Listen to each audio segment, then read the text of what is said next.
Vault Veritas. SCP Files.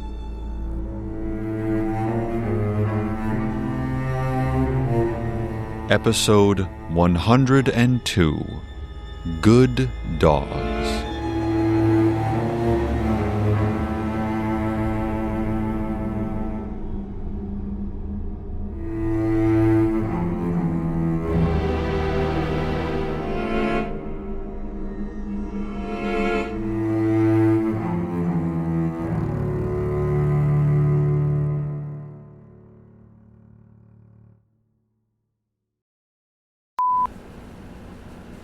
Incident Report 3724-4. Fourth known incident report involving SCP-3724. Object Class: Euclid. Risk Assessment Level: Moderate. Reported by D38791, also known as Dale Root. Report made February 1st, 2021. I am not a fan of dogs. I was always more of a cat person. Give me an animal that can look after itself for a few hours while I'm out. One that doesn't need a walk when I'm tired, sick, nursing a hangover, or just really don't want to get up one day. That said, though, there is nothing that beats the loyalty of a dog. I know that very well now. The Foundation is fond of giving out little scraps of information. Just enough to entice cooperation. Just enough to get the job done. After that, I've found they really don't care much what happens to you. It's why I took to networking with other D-Class personnel. Information and preparation are the only ways you survive in this place. Unfortunately, protecting information is the Foundation's entire business model, so the scraps of info the D-classes get are, shall we say, not always terribly helpful. Why warn you about the horrors waiting at a location if it might make you hesitate? If it might make you move a little slower? If it might make you decide that whatever stupid job they need done just isn't worth the risk and you'd rather try running instead. That's how it was when I was assigned to a small retrieval team tasked with entering SCP-3724. I was the anomaly specialist, aka the one they put in front to get eaten by whatever hungry thing awaits us. The other two men were low-level security officers. We were told we were going to be visiting an abandoned farmhouse in rural Georgia. We were told anomalous dogs would attack us the moment we crossed the property's boundary. And we were told we'd be equipped with armor capable of withstanding the assault without serious injury. We'd be fine, according to them.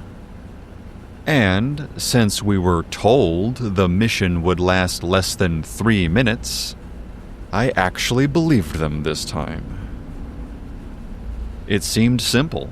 Enter the property, grab any important-looking documents, journals, anything of that nature, and then leave. According to our briefing, we'd be perfectly safe. So long as we exited before the 3-minute mark. That was when the anomaly began to really escalate. But of course, it's never as simple as the Foundation makes it sound. And, as is their nature, they left out all of the juiciest details. We pulled up outside the property and stepped out of the armored transport van. To call the place rough would have been an understatement. The lawn had grown wild and free, the grass climbing nearly to my knees in places, thick and choked with weeds. Fallen leaves had collected in the corners of the porch and along the edges of the driveway, piling up as the wind blew them up against discarded objects. The house itself looked mostly intact. The paint was faded, but not yet peeling. The roof still held together. The windows were dusty, but uncracked. A child's dart gun lay discarded in the middle of the driveway, and shortly beyond that, I saw an overturned trike nestled in the grass, one wheel still spinning slightly in the wind. My muscles were tight, and my heart hammered in my throat as we disembarked. I didn't know exactly what monstrosities awaited us, but we'd been decked out in enough armor to engage in an army raid. Thick steel plating covered us from head to toe, so heavy that every step was a laborious, clanking effort. Whatever awaited us, I fully expected it to be terrifying. When the first dogs burst from the house, spilling through the front door so suddenly it slammed against the siding with a loud crack, I almost laughed. They were tiny, barely tall enough to reach my knee. Just little fluffy off-white things with curly fur and wide dark eyes. I found out later they were called sheep-hoos, a cross between a Shih Tzu and a miniature poodle. And believe me when I say the ridiculous name fits perfectly. One of them charged directly at me, and then bounced harmlessly off my shin armor. Another launched itself at my face, and landed so short it hit my upper thigh. It jolted backwards and sat down on its hindquarters in a huff of breath, dazed.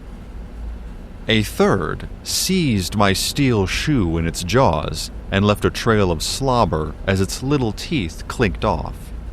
It growled at me instead and gave me the bark of a surprised squeaky toy. I remember exchanging a glance with one of the security guards. This was it? These were the terrifying, anomalous guard dogs? The little beasts certainly thought they were frightening.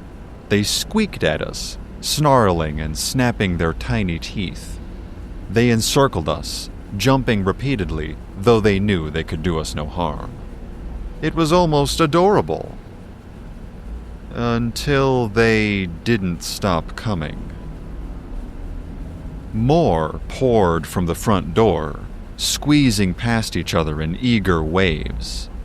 Then, there was a creaking sound as the windows snapped upwards suddenly, and dogs began to pour from there as well. As we neared the porch and stepped atop it, the stairs bloomed in white fluff, and little heads started to poke up from underneath, already snarling, enveloping the porch in a carpet of fur. 2 dogs turned into 10, and then 100, and then thousands. So many that counting them was utterly impossible, and the squeaking barks overlapped, merging into a cacophony so deafening that I swear my ears are still ringing. They spilled across the property like floodwater, fanning out in every direction before converging on us. The pressure of their bodies became surprisingly difficult to push through. Every step required forcing our way through a sea of fur, paws, and snapping teeth. The dogs still couldn't hurt us, but they were desperately trying. We lowered our shoulders and pushed onward, wading through the endless tide of yelping fluff as we fought our way towards the front door. I was the first inside. When I finally broke through the tide of barking bodies, I found the house strangely empty. Whatever was causing the dogs to manifest outside, they didn't appear to exist within the structure itself.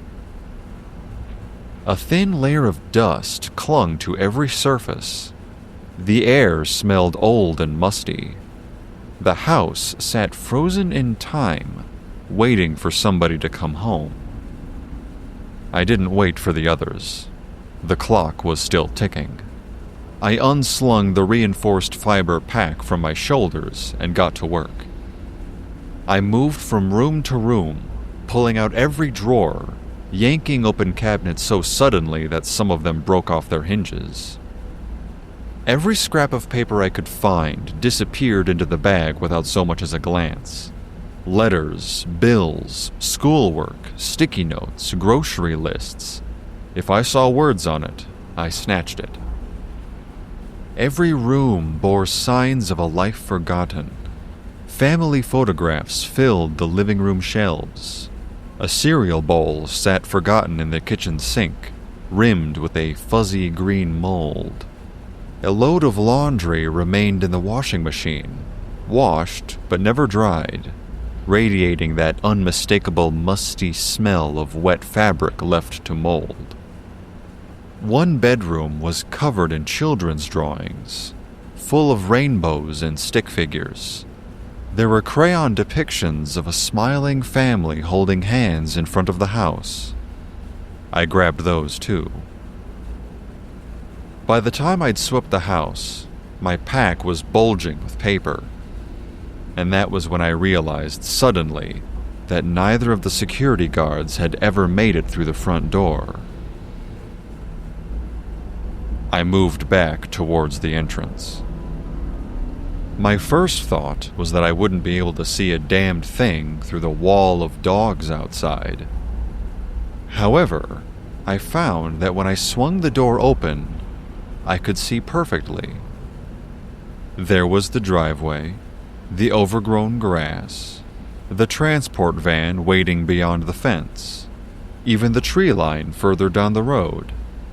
There wasn't a single dog in sight. I frowned. That clearly wasn't right. The cacophony of yipping was still there, thousands upon thousands of tiny voices snarling and howling and barking away. But the yard beyond the doorway looked completely empty. I stepped through, and immediately slammed face first into something soft. I pushed through with all my strength and exploded into the open air of the porch. Suddenly, dogs were everywhere, exactly as I had left it before, thousands upon thousands of them, a living wall of fur and teeth and snapping jaws. And now I saw what had become of the guards. An arm lay at the base of the porch steps. For a moment, I didn't even recognize it as an arm. The armor had been crushed and twisted so badly that it resembled little more than a mangled length of scrap metal. White shards of bone protruded through gaps in the plating. Blood had seeped from dozens of punctures and pooled beneath it in dark streaks, mixing with the mud and dirt. The rest of him wasn't much farther away, and the bigger dogs were still working on it. The little yapping puffballs that had swarmed us at the start still surrounded me now, but these beasts stood starkly contrasted against them. They had the same curly coats and the same dark eyes, but that was where the resemblance ended. They were larger now, much larger. Their limbs bulged beneath their curled fur with thick cords of muscle. Their jaws were disproportionately wide. The teeth that protruded between their lips were too large for their mouths, forcing them permanently open in grotesque, panting grins. One seized the guard's helmet. I watched its jaws close. The steel crumpled effortlessly, folding inwards as the animal tore away a section of helmet and cheek in a single motion. The guard's body jerked once, and I looked away. The second guard had been dragged towards the garage. I couldn't tell whether she was still alive. I only knew she was being dismantled. 3 of the creatures had pinned one arm against the ground. Another had taken hold of her hand. There was an echoing crunch that rose out even above the yipping. Then another. One by one, her armored fingers disappeared into its mouth. Metal, bone, flesh. The thing did not seem to care as it chewed easily and swallowed, one by one. I ran. Or, at least, I tried to. Running through a sea of dogs presents a rather unique set of challenges. Every step sank into warm bodies. Every movement required shoving aside dozens of barking animals that seemed determined to throw themselves beneath my boots. Behind me came a chilling howl. It was not the barks or yips of the earlier dogs, but a deep, blood-curdling howl that vibrated through my chest plate. And in that moment, I understood exactly what had happened. I'd stayed too long. The anomaly had escalated, and what the house was creating now could no longer be called a dog. I pushed harder. The edge of the property wasn't far. I could see the fence, the van. Just a little farther. Something struck my right arm. The impact hit before the pain. 1 second I was moving, and the next I was on my knees. At first I thought I'd been tackled, but then I looked down. The dog hanging from my arm was nearly as large as I was. Its curly fur was matted with blood. Every muscle beneath it bulged unnaturally outwards. Its bloodshot eyes were fixed on me as its jaws closed around my forearm, its teeth cutting clean through the steel plating. I couldn't understand how it had reached me. The creature had been 20 feet behind me moments ago. Had it leapt that entire distance?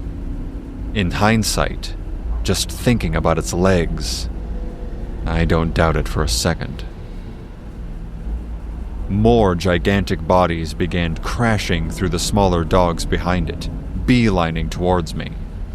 I forced myself upright, though the dog remained firmly attached. Its paws dug furrows through the dirt as it pulled backwards with astonishing strength, trying to drag me towards the rest of the pack, towards the house and its guardians. I pulled in the opposite direction. The creature growled and strained. I screamed and strained too. And then, something in my arm gave way. There was a wet, tearing sensation deep beneath the armor. Suddenly the resistance vanished, and I lurched forward, crashing face first into the dirt beyond the property's boundary. The dogs could not reach me here. I rolled onto my back, clutching my arm and heaving deep breaths through waves of stinging tears. It was a long, agonizing moment before I could bring myself to look. On my upper arm, the metal had been shredded away, and my muscle had been taken with it, tearing away from the bone deep within. I lay and screamed for a very long time. I finally got around to reading the documents, Not immediately, of course. Only once the pain settled into a throbbing pulse that I could barely hold back did I find the energy to start digging through the bag. I wanted to know what had been worth all of this, before I bit the bullet and made the drive back, before the evidence was taken away and I would never get my answers. I read through dozens of completely mundane documents before I found what I think the Foundation had actually sent us there to retrieve. It was an old, leather-bound notebook that I vaguely remembered grabbing from the master bedroom.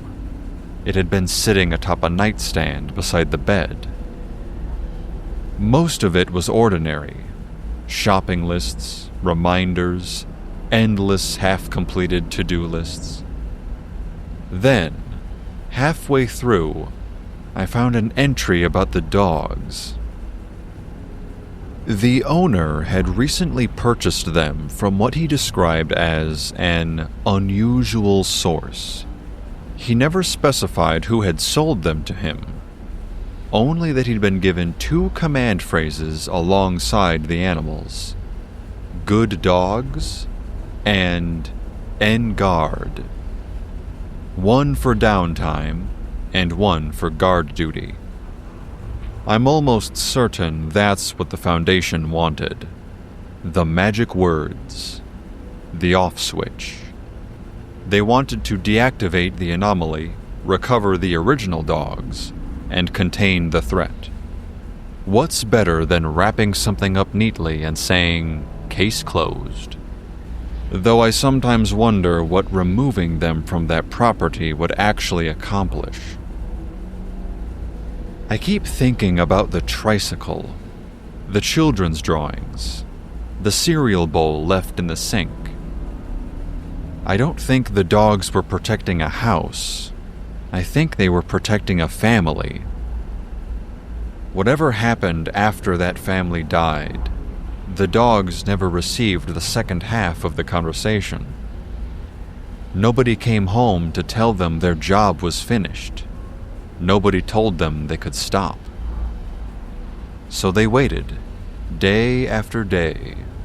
Even when those days turned into months, they stood watch over empty bedrooms and an overgrown lawn.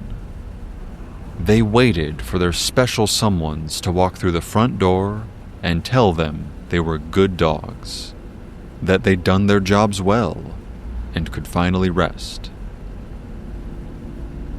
These dogs were monstrosities, but I don't think they were evil or even cruel, despite all the pain they've caused me. They were simply loyal, painfully, perfectly loyal. They were doing exactly what they had been trained to do: protect the family, protect the property, and remove all threats. Every morning when I wake up, my right arm reminds me of them.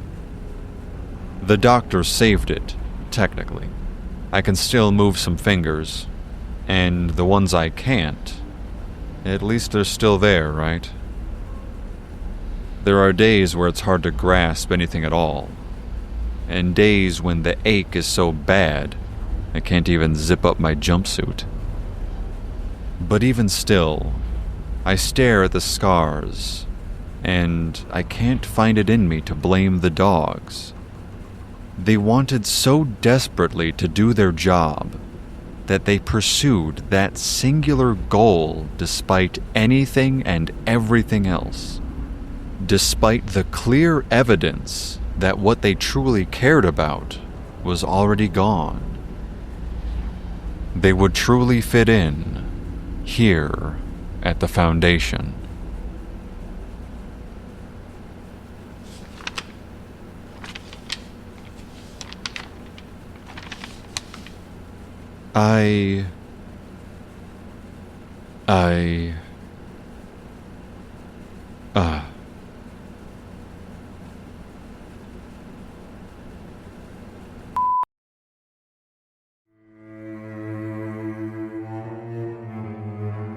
Vault Veritas SCP Files is a podcast inspired by the SCP Foundation.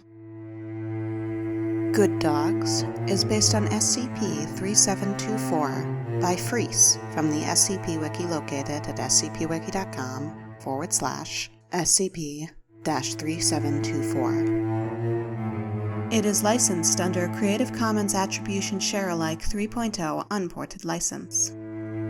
This episode featured Justin Gellner as Scott Anderson. It was written and edited by Leola Angel. We welcome comments. Please rate and review us, Email us at vaultveritas@gmail.com or join our Discord channel using the link in the episode description. Thanks for listening.